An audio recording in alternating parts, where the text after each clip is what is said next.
To fight anti-Semitism, one must be part of a struggle against bigotry in general.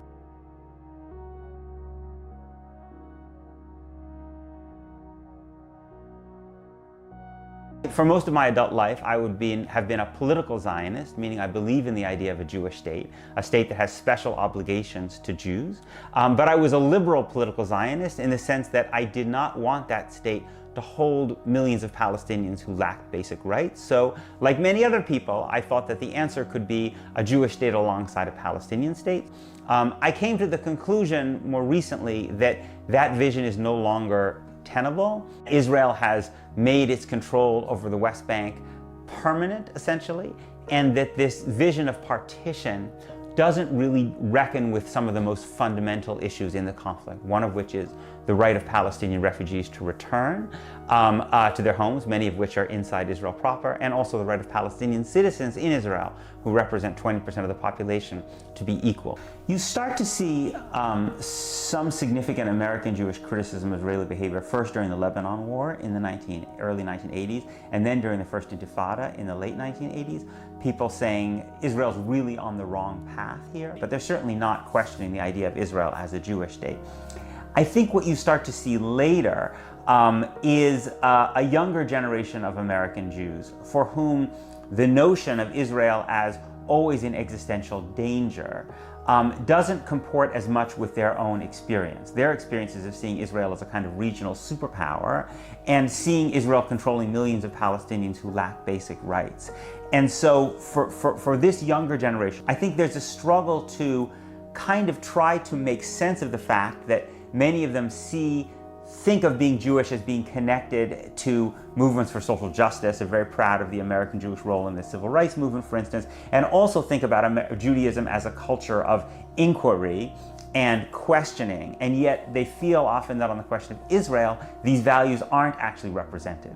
There are many American Jews for whom Zionism is a kind of an essential part of their Jewish identity, and to oppose the idea of a Jewish state for them represents a threat to Jews, period.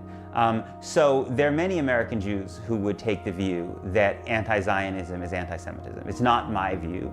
I think it doesn't actually logically make sense as an argument, and I think it has very negative consequences for the ability of Palestinians to express themselves. If one thinks about the $3.8 billion that the United States gives to Israel, what it really is basically we give Israel a credit card to buy U.S. weaponry. And so it's really a subsidy in many ways to the U.S. weapons industry. And that's part of a much larger story, which is that the U.S. very aggressively goes out and sells weapon systems all around the world. That is a significant, plays a role in American foreign policy. Palestinians in the United States have been significantly excluded from the American debate over Israel-Palestine for a long time. I think that's beginning to change a little bit. You've seen over the past few weeks more Palestinian voices on TV. American Jews have been allowed to have a more prominent voice, and so I am the beneficiary of that, and that creates certain challenges when one enjoys that kind of privilege in the discussion. In mainstream political discourse as represented in Washington, the idea of one equal state which allows Palestinian refugees to return is still very much marginal. Many people are quite comfortable with the one state that we have now, in which millions of Palestinians lack basic rights. But the idea of trying to make it a state with equality for all is a position supported by, I think, only one member of Congress, Rashida Tlaib. But I do suspect that in the years to come, more progressives, including more progressives in Congress, will become open to this idea, if only because they come to see that the notion of partition is no longer viable. Jews, understandably, are frightened of an organization like Hamas. But the argument that I would make is that if you want a society that is peaceful for all people, what you need to do is give people the right to express themselves non-violently. That if you deny people their political rights and they have no voice non-violently, and you use the violence of state oppression upon them, you are actually creating a recipe for more violence.